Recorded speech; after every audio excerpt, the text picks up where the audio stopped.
Sekolah Tinggi Filsafat Teologi Jakarta mempersembahkan kursus teologi dasar yang ke-7 dengan tema berbagai aliran di dalam dan di sekitar gereja. Kursus Teologi Dasar STFT Jakarta merupakan program pengabdian kepada masyarakat untuk memperlengkapi warga gereja mempelajari tema-tema dasar dalam teologi.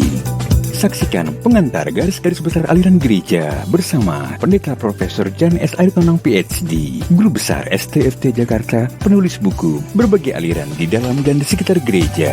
Kata pembuka oleh Pendeta Binsar Jonathan Papahan PhD, Wakil Ketua 4 STFT Jakarta bidang Public Relation, dan dipandu oleh Monica Michelle, SSI, Public Relation STFT Jakarta. Simak selengkapnya dalam podcast edukasi series 13-16-20 Januari 2023 pukul 19 waktu Indonesia Barat di YouTube channel Jan S. Aritonang Official.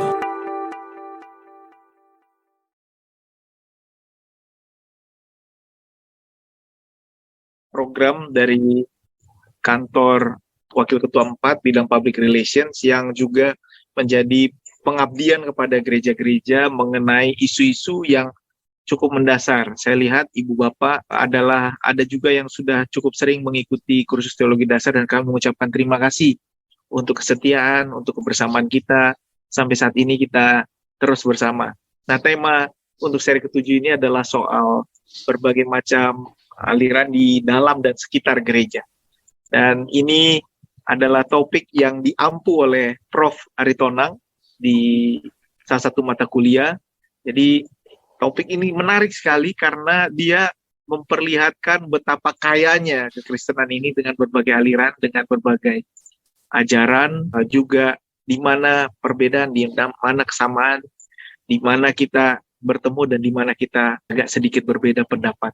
Dan terima kasih untuk teman-teman yang juga membantu mengelola acara ini, untuk Monica dan Anike, terima kasih untuk kebersamaannya.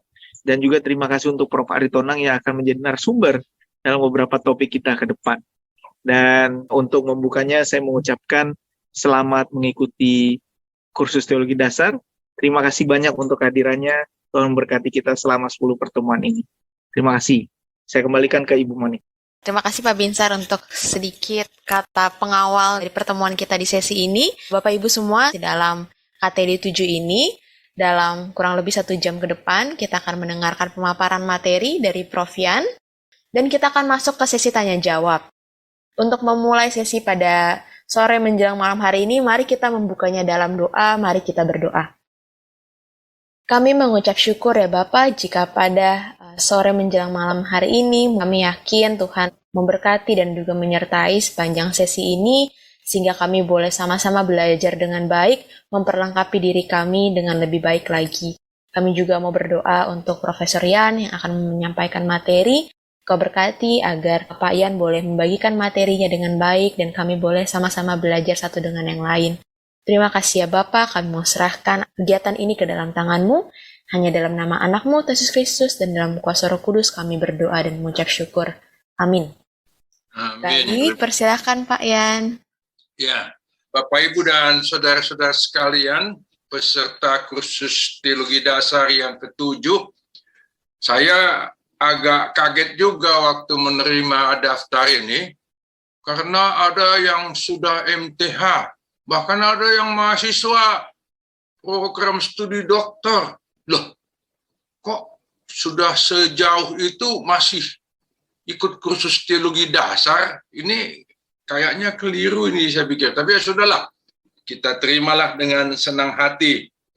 Dan dari daftar yang diberikan kepada saya ini, macam-macam statusnya di gereja ya, anggota majelis jemaat, warga jemaat, aktivis atau pengurus gereja, dan sebagainya.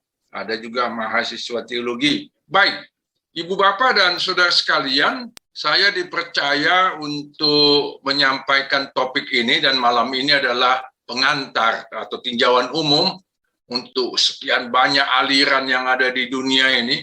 Saya nggak tahu nanti di surga akan ada juga banyak, itu urusan Tuhan lah ya. Dan itu antara lain didasarkan pada buku yang sebenarnya sudah cukup lama saya tulis. Ini saya pegang yang edisi pertama tahun 95, berbagai aliran di dalam dan di sekitar gereja, terbitan BPK Gunung Mulia. Lalu ini sudah direvisi dan diupdate tahun 2016 yang lalu. Baiklah. Jadi kalau kawan-kawan ada minat memiliki buku ini, kalau belum punya silakan berurusan dengan BPK Gunung Mulia ya. Dan nanti juga dalam sesi-sesi berikutnya bisa juga digunakan buku yang baru terbit belum sampai setahun yang lalu ini ya. Kamus Gereja dan Teologi Kristen, ini terbit tanggal 29 Desember 2021. Pak Binsar juga ikut menulis di sini. Ini dikeroyok oleh sejumlah penulis termasuk dari kawan-kawan kita Katolik. Beberapa topik yang akan dibahas dalam kursus Teologi Dasar 7 ini ada juga ringkasannya di dalam kamus ini. Baik, saya akan mulai dengan beberapa data statistik, baru nanti akan menjelaskan macam-macam hal mengenai berbagai aliran ini. Nah, kita sekarang berada di dekade atau dasawarsa ketiga abad 21. Saat ini penduduk dunia menurut perhitungan yang paling mutakhir sudah mendekati 8 miliar. Dan yang masih mengaku sebagai orang Kristen atau pengikut atau yang beriman kepada Kristus di antara hampir 8 miliar ini ada kira-kira 2,4 miliar, jadi kira-kira 30% ya. Nah, di tengah-tengah sekian banyak orang Kristen yang terdapat di dunia ini, terdapat ratusan aliran gereja. Nanti kita lihat di Indonesia ada beberapa belas atau bahkan beberapa puluh. Dan ratusan aliran gereja ini melembaga menjadi lebih kurang 41.000 organisasi gereja. Bayangkan di dunia ini sekian banyak. Dan di antara kira-kira 2,4 miliar itu, di antara yang lebih kurang 41.000 organisasi gereja itu, yang paling besar atau yang paling banyak anggotanya adalah Gereja Katolik Roma. Anggotanya saat ini kira-kira 1,2 miliar di seluruh dunia. Jadi kira-kira 50% orang Kristen adalah anggota Gereja Katolik Roma. Nah, tentang ini saya mau tambahkan juga sedikit catatan sampingan. Di Indonesia ini Katolik itu dianggap agama tersendiri. Kalau misalnya kita lihat di Departemen atau Kementerian Agama, itu yang namanya Katolik jadi agama tersendiri. Padahal kita tentu tahu mereka juga adalah bagian dari umat Kristen. Nanti saya akan sampaikan juga beberapa catatan tentang Gereja Katolik Roma ini. Nah, masuk kita ke Indonesia, menurut sensus Badan Pusat Statistik ke 2 tahun yang lalu, umat Kristen itu kira-kira 10% di antara penduduk yang lebih kurang 278 juta. Jadi umat Kristen, termasuk Katolik, itu kurang lebih 28 juta. Nah, ini menganut lebih dari 20 aliran gereja dan membentuk lebih dari 400 organisasi gereja. Jadi di Indonesia saja ada lebih dari 400 organisasi gereja. Negara yang organisasi gerejanya yang paling banyak itu adalah Amerika Serikat. Di situ lebih 10.000 organisasi gereja. Alirannya juga banyak di sana. Lebih dari 50. Lalu yang kedua itu India. India itu sebenarnya tidak terlalu banyak orang Kristennya, hanya sedikit lebih banyak dari Indonesia, tapi di sana banyak sekali gereja mandiri, gereja independen, sehingga jumlahnya sangat banyak. Menyusullah Indonesia. Lalu yang berikut Korea Selatan dalam hal ini ya. Lalu nanti juga Filipina. Begitulah. Kita kembali ke Indonesia. Di Indonesia ini organisasi gereja terbesar adalah juga Gereja Katolik. Gereja Katolik Roma, anggotanya itu lebih kurang 7,5 juta jiwa. Nah, setelah GKR, menyusullah HKBP. Lalu sesudah Gereja Katolik, HKBP menyusul GPDI, Gereja Pantekosta di Indonesia. Ini salah satu dari gereja yang beraliran Pentakostal. Jadi di Indonesia saja gereja-gereja beraliran Pentakostal karismatik itu lebih 100. Yang paling besar itu GPDI, lalu disusul hampir sama Gereja Bethel Indonesia. Setelah sekilas melihat ini tadi data statistik, kita sampai kepada latar belakang. Nah, gereja di muka bumi ini kan sudah hampir 2000 tahun. Ketika Tuhan Yesus masih ada hadir di bumi ini sebagai manusia, menjelang akhir dari masa kehadiran dan pelayanannya sebagai manusia, Tuhan Yesus pernah berdoa di Bukit Getsemane sebelum dia ditangkap dan seterusnya. Salah satu doa dan harapan Tuhan Yesus yang dicatat dalam Yohanes 17, supaya mereka, yaitu murid-muridnya dan orang yang percaya kepadanya, menjadi satu, supaya dunia percaya. Ini doa Tuhan Yesus hampir 2000 tahun yang lalu, dan sampai hari ini doa Tuhan Yesus itu belum menjadi kenyataan. Hingga kini, doa ini selalu diacu ketika gereja-gereja kita mengupayakan atau berbicara tentang keesaan gereja. Tapi nyatanya ya, bukannya menjadi satu, tapi menjadi makin banyak. Kenapa demikian? Nanti kita bisa lihat lebih lanjut. Nah, kita tahu bahwa secara formal lah katakan ya, gereja Kristen terbentuk atau berdiri di kota Yerusalem pada hari Pentakosta tahun 28 zaman bersama. Zaman bersama ini dalam bahasa Inggris Common Era, ini belakangan ini lebih dipopulerkan untuk menggantikan apakah itu Anno Domini dalam bahasa Latin, tahun Tuhan, atau kalau bahasa Indonesia, tarikh Masehi. Karena kalau Anno Domini ataupun tarikh Masehi itu eksklusif, sangat Kristiani. Padahal kalender kita kan, walaupun pada awalnya itu disusun oleh gereja Kristen, tapi kan tidak hanya digunakan oleh orang Kristen, seluruh penduduk atau paling tidak sebagian besar penduduk dunia menggunakan kalender kita yang namanya itu kalender Gregorian ya, yang ditetapkan oleh Paus Gregorius sekitar tahun 600 yang lalu, sehingga sekarang supaya lebih inklusif digunakan istilah zaman bersama. Oke lah, jadi sekarang tahun 2022, hampir 2000 tahun ya. Selama hampir 2000 tahun ini gereja Kristen tidak pernah menjadi satu. Bahkan dari waktu ke waktu kian bertambah, baik alirannya maupun organisasinya. Dan itu sebenarnya sudah dimulai sejak dasawarsa pertama, sejak gereja Kristen terbentuk di muka bumi ini. Dia sudah memperlihatkan kemajemukannya, terutama dalam hal ajaran dan praktiknya. Salah satu yang menjadi soal yang kemudian membedakan gereja yang satu dengan yang lain adalah apakah gereja atau persekutuan Kristen masih perlu memelihara tradisi atau aturan keagamaan Yahudi atau tidak. Nah, kalau kita bicara tentang istilah gereja, tentu ada macam-macam definisi atau pengertian ya. Tapi secara sederhana kan itu berarti persekutuan orang-orang yang beriman kepada Yesus Kristus sebagai Tuhan dan Juru Selamat.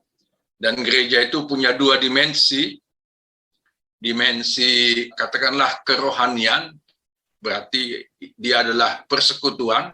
Lalu dimensi yang kedua itu kelembagaan, dia organisasi. Makanya tadi kita lihat di dunia ini lebih kurang 41.000 organisasi gereja. Nah, jadi perbedaan itu sudah muncul sejak dasawarsa pertama. Kalau kita membuka Alkitab kita, maka di Kisah Para Rasul 15, sudah berkumpullah wakil dari sejumlah jemaat bersama dengan rasul-rasul, katakanlah itu sebagai semacam sidang sinode pertama, itu belum sampai 20 tahun gereja berdiri, sinode pertama itu diselenggarakan, pertanyaannya tadi itu, apakah gereja atau persekutuan Kristen masih perlu memelihara tradisi atau aturan keagamaan Yahudi atau tidak? Nah, ternyata keputusannya pada waktu itu adalah sepakat untuk tidak sepakat. Agree to disagree. Aneh ya? Ya begitulah. Sebab kebanyakan warga Kristen mula-mula, kalau kita baca Kisah Para Rasul 2 ya, adalah orang Yahudi. Tapi belakangan makin banyak yang berlatar belakang non-Yahudi. Dan mereka masing-masing mendirikan jemaat-jemaat. Jadi kalau misalnya kita lihat jemaat di Roma, itu kan latar belakang utamanya non-Yahudi ya. Tetapi jemaat-jemaat yang di Yerusalem dan di kota-kota lain di Israel sana sampai di sekitar Israel itu kan latar belakangnya Yahudi, termasuk yang di Arab. Kalau kita baca Kisah Para Rasul 2 kan ada juga orang Yahudi diaspora yang pada hari Pentakosta itu berkumpul juga, ikut berkumpul di Yerusalem. Nah, nanti mereka kembali ke tempat masing-masing, mendirikan jemaat Kristen, tapi tetap memelihara tradisi keyahudian mereka. Misalnya puasa, sunat, macam-macam lagi. Nah, kemajemukan kian bertambah ketika ajaran agama dan filsafat Yunani Romawi semakin masuk ke dalam gereja. Ada itu gnostikisme, kadang-kadang disebut juga gnostisisme. Ada ebionitisme, marcionisme, montanisme, dan sebagainya. Nah, di dalam kamus ini, setiap nama yang barusan saya sebut itu ada penjelasannya. Nah, mereka menjadi Kristen, tetapi ajaran yang sebelumnya mereka miliki atau mereka anut, dibawa-bawa juga ke gereja. Misalnya gnostikisme terkenal dengan dualisme ya, pemisahan tubuh dan roh. Tubuh ini jahat, akan binasa total, hanya roh yang selamat, dan seterusnya. Marcionisme membedakan Allah perjanjian lama dengan perjanjian baru. Montanisme sangat menekankan pencurahan Roh Kudus dan akhir zaman dan sebagainya. Nah, nanti dalam perkembangan selanjutnya, sebagian dari aliran-aliran ini dan juga penganutnya dicap sebagai bidat, ajaran sesat atau penganut ajaran sesat. Nah, kemajemukan itu kian meningkat ketika gereja memasuki abad kedua dan ketiga. Jadi kan walaupun pada masa itu di lingkungan Kekaisaran Romawi gereja mengalami persekusi, tapi justru persekusi itu juga mendorong gereja untuk menyebar dan sekaligus memenuhi amanat Tuhan Yesus ya. Pergilah, jadikanlah semua bangsa muridku dan seterusnya. Nah, ketika orang-orang Kristen ini sementara dipersekusi tapi juga semakin meluas, mereka berjumpa dengan berbagai agama, kepercayaan, dan filsafat, dan di antara para pemimpinnya terjadi juga perbedaan pendapat tentang beberapa hal. Dan inilah yang terus kita lihat dari waktu ke waktu. Sampai kita ke awal abad keempat, waktu itu Kaisar Roma namanya Konstantinus Agung, lalu nanti digantikan oleh kaisar-kaisar berikut. Beliau menghentikan persekusi, penghambatan, penganiayaan terhadap gereja, serta mengakui agama Kristen sebagai salah satu agama yang diakui negara, religio licita. Nanti cucunya Theodosius Agung, kalau Kaisar Roma yang Konstantinus itu menetapkan pengakhiran persekusi itu lewat Edict Milano, kota Milano kita kenal ya di Italia. Lalu itu tahun 313 menetapkan agama Kristen diakui sebagai agama, salah satu agama yang diakui negara. Nanti cucunya Theodosius Agung tahun 380 menetapkan satu-satunya agama yang diakui negara di Kekaisaran Romawi adalah agama Kristen. Waktu itu disebut juga Katolik. Katolik itu artinya kan universal ya. Nah, akibatnya sejak zaman Theodosius Agung itu hanya ada satu gereja resmi, gereja Katolik. Nah, walaupun sudah ada satu gereja resmi, tetapi masih ada juga orang Kristen yang menganut pendapat yang beraneka ragam atau berbeda satu sama lain, termasuk berbeda dengan gereja Katolik. Maka diadakanlah sejumlah konsili, perhimpunan. Ini mirip-mirip sidang sinode ya, tapi kalau konsili ini tidak hanya satu gereja, melainkan sebanyak mungkin gereja yang bisa hadir. Kita catat antara lain di Nicea tahun 325, di Konstantinopel tahun 381, di Chalcedon 451. Lalu masing-masing membuat keputusan yang ternyata tidak semua peserta konsili atau tidak semua gereja yang ada waktu itu dapat menyetujui. Apalagi di tengah-tengah perkembangan gereja itu berlangsung juga perkembangan politik. Misalnya pada awal abad ke-5, tahun 400-an itu, Kekaisaran Romawi pecah menjadi dua, Barat dan Timur. Sehingga nanti ada gereja yang berpusat di Barat, di Roma, ada yang berpusat di Timur. Yang di Timur menyebut diri mula-mula Gereja Katolik Yunani.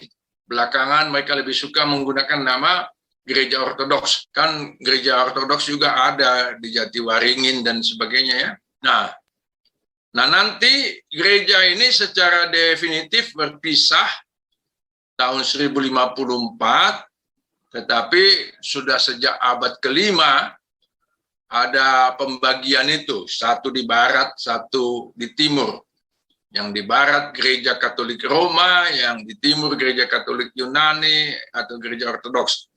Nah, kemajemukan itu kian meningkat lagi pada abad berikutnya yang sering disebut abad-abad pertengahan, tahun 500 sampai 1500, kendati gereja Katolik, baik yang berpusat di Roma maupun di Konstantinopel, Romawi Timur ya, kendati kedua gereja ini sebagai gereja resmi semakin besar dan kokoh, tapi selalu ada saja orang Kristen yang membentuk gerejanya sendiri dengan ajaran, tradisi, dan praktiknya sendiri. Itulah yang oleh gereja resmi seringkali disebut sebagai bidat atau ajaran sesat, atau paling tidak disebut sebagai kelompok sektarian. Sektarian itu berasal dari kata sekte, sekare, memisahkan atau menyempal.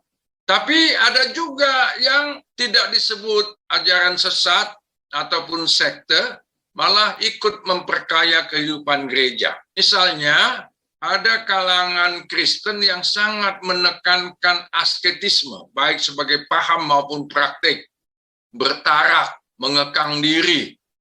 Di Indonesia juga asketisme dipraktikkan oleh sejumlah orang Kristen ya, dengan macam-macam bentuk mengekang diri dalam hal makan minum, dalam macam-macam hal. Lalu mistisisme. Mistisisme ini beda dengan istilah mistik dalam bahasa Indonesia yang seringkali dihubungkan dengan soal perdukunan.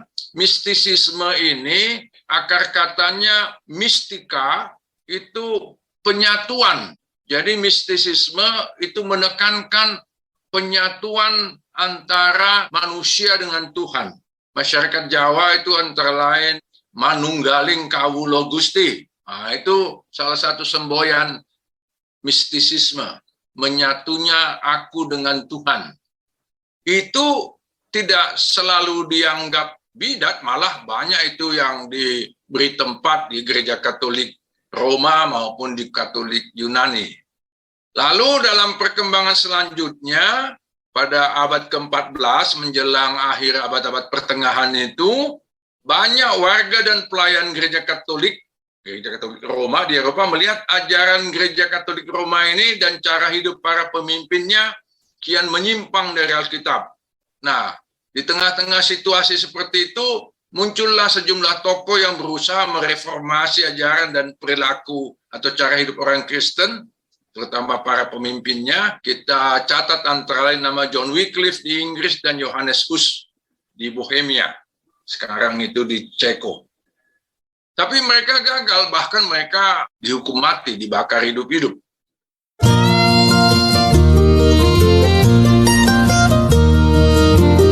Podcast edukasi series Jan S. Aritonang Official. Inspiration, Education, Collaboration. Jan S. Aritonang Official. Inspiration, Education, Collaboration.